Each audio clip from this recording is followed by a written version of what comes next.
Hello, I wanted to come on and talk to those of you, heard from a lot of you, where the glamour has worn off of this thing, especially if you're working from home. If you're not working from home, God bless you for going to work. If you're a healthcare worker or you work at a store or you're delivering, bless your heart. Thank you so much.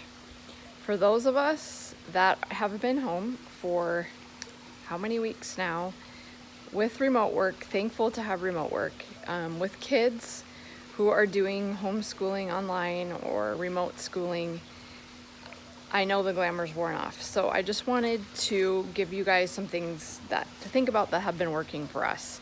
And things have not gone completely 100% smooth. We've had to make adjustments. But some of the adjustments have really worked. So for me, just my background, I'm an attorney. I do contract work, freelance work online, reviewing complicated banking and securities agreements right now.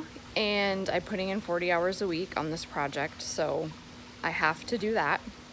I have 3 kids. They're all in elementary school. They don't have to turn in assignments for grades, but they need to keep up with their Zoom calls and turning in things, and being present for some, like my son has speech and things like that. So we have that. My husband works from home, selling insurance on Zoom. Thankfully, he can now do that on Zoom. He doesn't have to be out meeting people in their homes. We have no family in this area, so it's just us.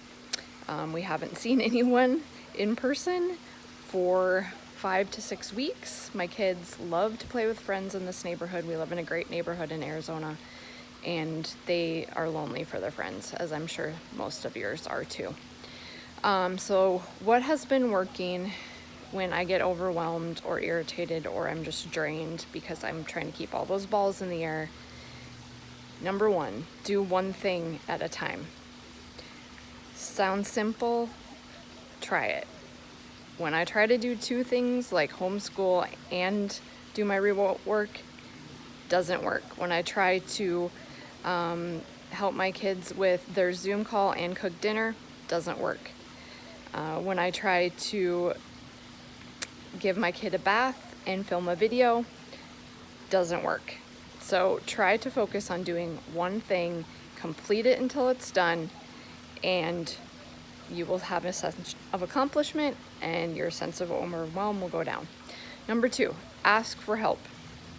If you have family in town that you know they're not seeing people, and you can do like safe quarantine or safe interaction with them, by all means ask for help, especially if you're a single parent. I know a lot of you are single parents, and you're trying to work, and that is really hard. Some of you are medical workers, single parents, and you're trying to work and homeschool. I see you guys. I know some of you very dearly. I'm not in your spot, but I can only imagine how difficult this is. All I can offer you is ask for help. See if you can find a babysitter that has committed to, like our nanny, we haven't been using her, but she's an only child. She lives with her parents nearby. She hasn't seen anybody but her boyfriend. If I was a single mom and I needed help, I would let her into my house just so I could get my work done every day, or I could have some time to like go for a hike or, chill out without my kids, because I need quiet. I need quiet to sustain myself. So if you have that option, there are a lot of 20-year-olds that are looking for work right now, you guys. And if you just made it a requirement that they couldn't be out and about, I'm sure they would love to get a paycheck. So ask for help. Number 3, transform your thoughts. They are your program. They become things in your life. And starting in May, I'm going to be doing an energy reset challenge in a Facebook group. I'm going to put a link to that challenge. Click on that link when we're done with this video. Send me your email and your name, and I'll put you in the Facebook group. We're going to be talking the first week all about toxic thoughts and how to get rid of them, how to get them out of your program, how to stop running that tape in your mind of you're not enough, you can't do this, this is too much for you, this is never going to come to an end, this is the worst thing that could have ever happened. You know, all those thoughts, if that's playing in your head, you don't have any energy, you're going to get sick, whatever it is, that is impacting you more than any of the other things that we've talked about, I promise you. If those are your thoughts, they're destructive and they become things in your life. Join the challenge. You will not regret it. We have a mindset expert who's trained with some superstars of mindset that's going to be in that group. And she's awesome. So you're going to learn a lot from her. Number 4 is, look, I'm looking at my notes here. Take an inventory of your food and your products. They may be working against you more than you know. They may be sabotaging your best efforts right now. If you're trying to exercise, get some adrenaline going and use those endorphins to, stay healthy, and you're trying to eat better, but yet you're cleaning with toxic chemicals in your house and you have things that are emitting all sorts of toxins into the air, you're canceling, those best efforts out. If you're trying to eat a lot of fruits and vegetables, but you're just, kicking that back out with sugar or alcohol or, any of that stuff, don't cancel out your best efforts, I guess is what I'm trying to say. And what I found in my life is those little vampires that sabotage you invisibly in life are probably in your food and your products at your house. And you have been spending a lot of time at home.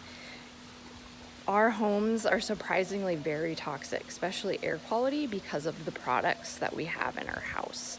The plastics and the cleaners and the things we're putting on our skin and our detergents and our air fresheners. And then you add that on by eating, meat and protein that have hormones injected into them, that are fed on grains that are sprayed with pesticides, and we're eating produce that's sprayed with pesticides, all of that. We need to stop sabotaging our best efforts and take a good look at our toxic products and our food. And that's also going to be in that energy reset challenge. So again, click the link, register for that.